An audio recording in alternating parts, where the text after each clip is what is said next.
On CBS 12 News this morning, all eyes on Florida's race for the governor as Democrats look to unseat Ron DeSantis. Ahead, you'll hear from the top contenders on today's ballot.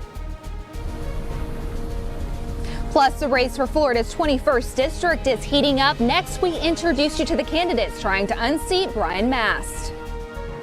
And a contentious rematch in the race for a congressional seat for Palm Beach and Broward counties. Next, we'll break down the candidates for House District 20. You're watching special primary day coverage on CBS 12 News.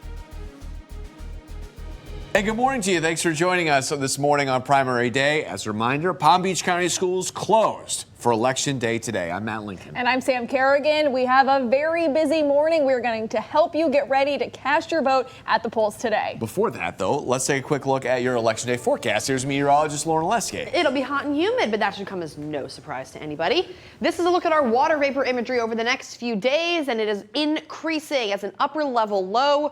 We call it a TUTT, T-U-T-T. That stands for Tropical Upper Tropospheric Trough. Say that 10 times fast. Basically, it's an upper level low in the atmosphere. It's bringing more moisture across the state, and it's going to ramp up the rain chance a little bit for us. I am not expecting an endless washout of rain between now and the end of your week. What I am expecting, though, is more rainfall, long-lasting, heavier downpours across the area when we see some of those scattered showers and storms. I'm watching the trends, and I've been watching these for the last week or so, still looking like the heaviest of the rainfalls across the Treasure Coast. However, we're still going to see some rain across parts of Palm Beach County. Showers today could start to move onshore later this morning, and then, of course, as everything pushes further inland, it gets a little stronger. This is 2:30 later today. We'll likely see a few inland thunderstorms later on. Matt and Sam. You 6:01 right now, checking on our roads on this Tuesday morning. Vero Beach to Stewart, that drive time is 36 minutes. That is normal for this time of day. 6:01. In just 2 hours, voters will decide the future of governor, Senate, House of Representative, and school board races. More than 2 million people have already voted early or by mail ahead of today's anticipated primary election. Florida is a closed primary state, meaning registered voters will only be able to vote in the races that match their declared party or in nonpartisan races. Remember, you must bring a valid photo ID with a signature to your assigned polling location to vote. And CBS 12 News has team coverage from the Palm Beaches to the Treasure Coast with some of the important races. We begin now with CBS 12's Kara Duffy, live from the Supervisor of Elections office in West Palm Beach. Kara, two top Democrats are going head-to-head for the nomination to face off against Governor DeSantis. That's right, Matt. Sam, we have 4 Democrats on the ballot, but the 2 front runners here, Congressman Charlie Crist and the Commissioner of Florida Agriculture, Nikki Fried. Now, CBS 12 News, we sat down with all of the candidates ahead of today's primary election. Fried and Crist both took aim at Governor Ron DeSantis, claiming that he's too focused on running for president in 2024, that he's forgotten about Floridians. Here's what they had to say about his handling of the pandemic, specifically when it comes to small businesses. I think you have to listen to scientists and experts in whatever field you're dealing with on an issue. He doesn't do it. It kind of goes by the gut. We've lost almost 80,000 of our fellow Floridians as a result of how we've handled this pandemic.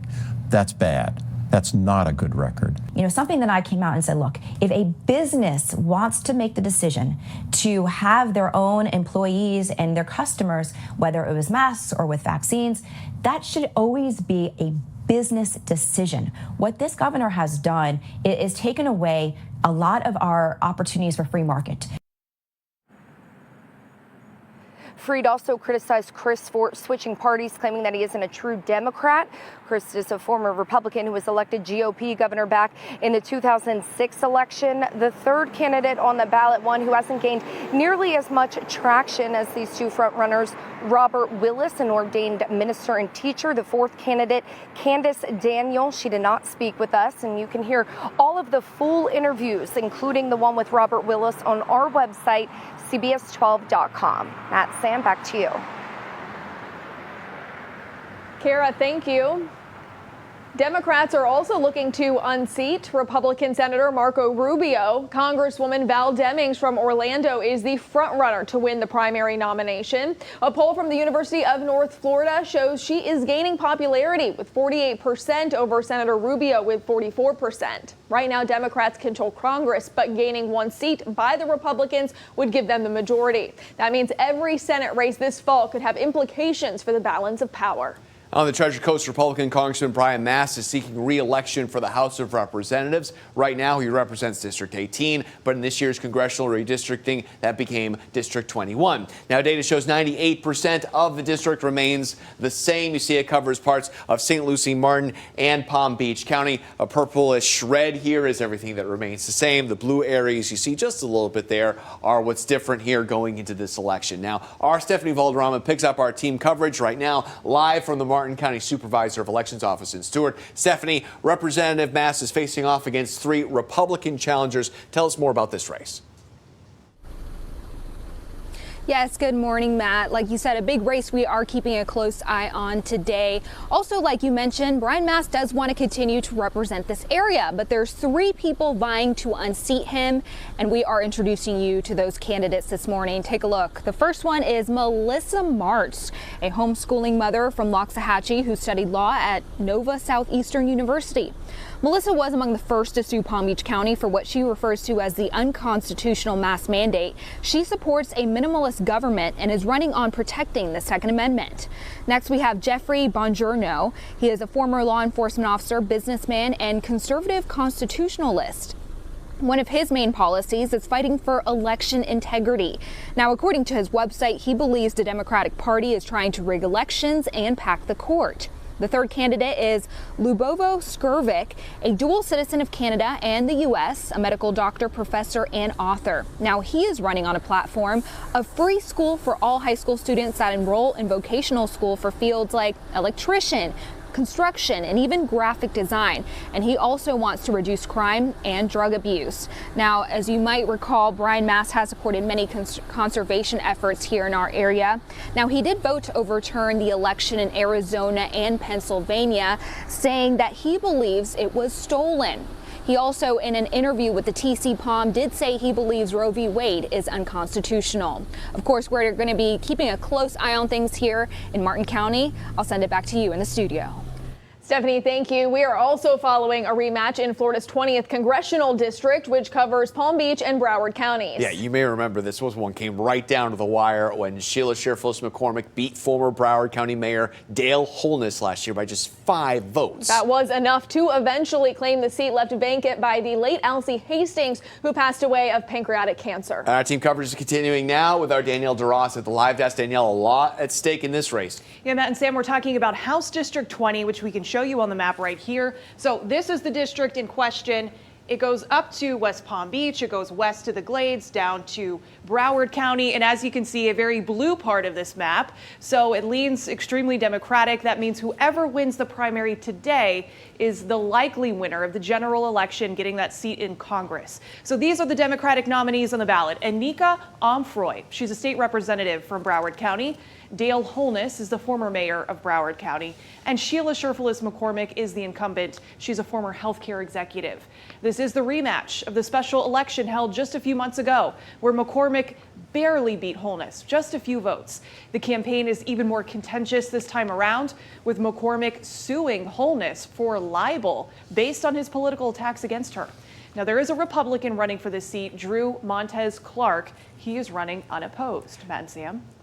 All right, thank you, Danielle. And voters will also decide 4 Palm Beach County School Board seats. These races are more contentious than ever as a collection of parents unhappy with remote learning and mask mandates and bolstered by Governor DeSantis' new education laws have decided to run against the incumbents. Now, District 3 covering the area around West Point Beach and Delray Beach, Karen Brill. She is the vice chair of the school board. She's running for re-election and faces 3 challengers. Also, District 4 includes coastal West Palm Beach and Boca Raton.